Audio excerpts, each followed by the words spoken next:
सलाम नमस्ते सत श्री अकाल, मैं हूं रजा और आप देख रहे हैं रजाग्राफी।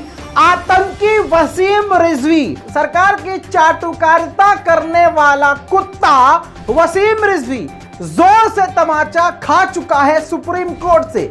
जी हां, सुप्रीम कोर्ट ने जलील इंसान वसीम रिजवी की याचिका को सिरे से खारिज कर दिया है। दोस्तों आपको बता दूं, आतंकी वसीम रिजवी ने कुरान के खिलाफ 26 आयतों के खिलाफ कोर्ट में याचिका दायर करी थी।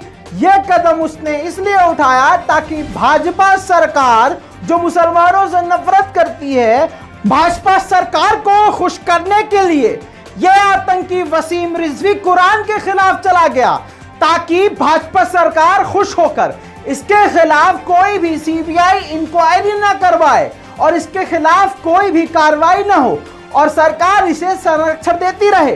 दोस्तों, सुप्रीम कोर्ट में PIL फाइल किया था इस आतंकी ने। सुप्रीम कोर्ट ने पहली ही फुर्सत में इस याचिका को खारिज करते हुए अच्छे तरह से वसीम रिजवी आतंकी को और सरकारी कुत्ते को जलील करते हुए कहा कि यह याचिका पूरी तरह से बेतुकी है और इस याचिका का कोई भी तुक नहीं बनता है।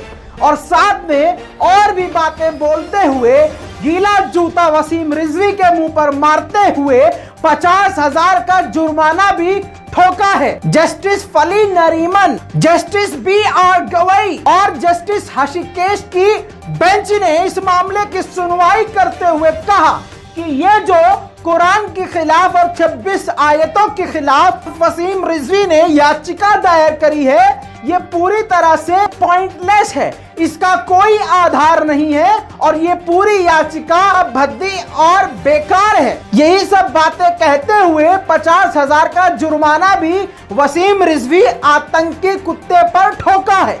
दोस्तों, हालांकि 50,000 रुपया जुर्माना बेहद कम है, लेकिन ये बहुत बड़ी हार, कुत्ते जैसी हार वसीम रिजवी के है। सारी दुनिया में वसीम रिजवी इज्जत पाने के चक्कर में रुस्वा हो गया है, सस्ती शोहरत के चक्कर में जलील हो गया है। कुरान से टकराने चला था, अल्लाह की किताब के खिलाफ भौंकने चला था। जैसा ही इसने भौंका, इसके माँ बाप, भाई बहन, सगे रिश्तेदारों ने इसका साथ छोड़ दिया। इसी के साथ इसके सभी खानदान वालों ने इससे ताल्लुक तोड़ दिया।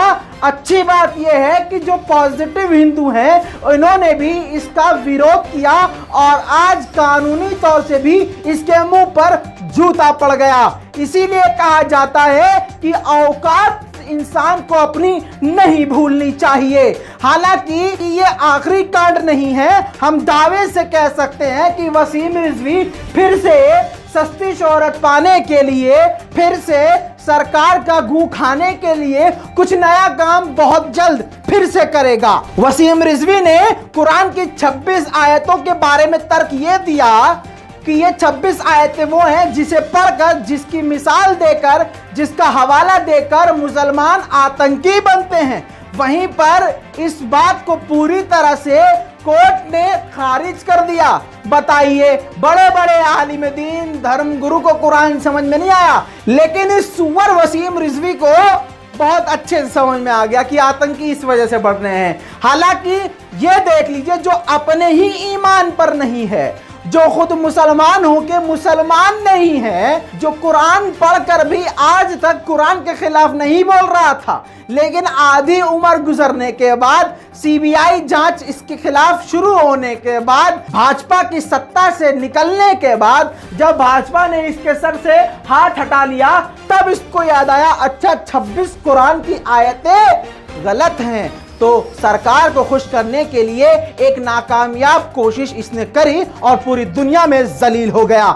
सवाल ये पैदा होता है, क्या मुस्लिम समाज अब इसको एक्सेप्ट कर लेगा? सवाल ये पैदा होता है कि क्या आप इसको एक्सेप्ट कर लेंगे? नहीं। होना अब ये चाहिए कि देश भर से अब इसके खिलाफ FIR होनी चाहिए, मानहानि के केस ठोकने चाहिए और इसको इतना जलील करना चाहिए कि अब से लेकर कब्र तक रुस्वा होता रहे और जिल्लत का सामना करता रहे। इस पूरी रिपोर्ट के बारे में आपका क्या कहना है, नीचे कमेंट जरूर कीजिएगा और इस रिपोर्ट को शेयर करना बेहद जरूरी है ताकि दुनिया में इसकी औकात सामने आ जाए और हम और हमारे इस चैनल के जरिए से तमाम मुसलमानों की तरफ से सुप्रीम कोर्ट का दिल से हम शुक्रिया अदा करते हैं। रिपोर्ट को शेयर करना मत भूलिएगा, अपनी राय कमेंट में जरूर दीजिएगा। मैं हूं रजा, आप देख रहे थे रजाग्राफी। जय हिंद।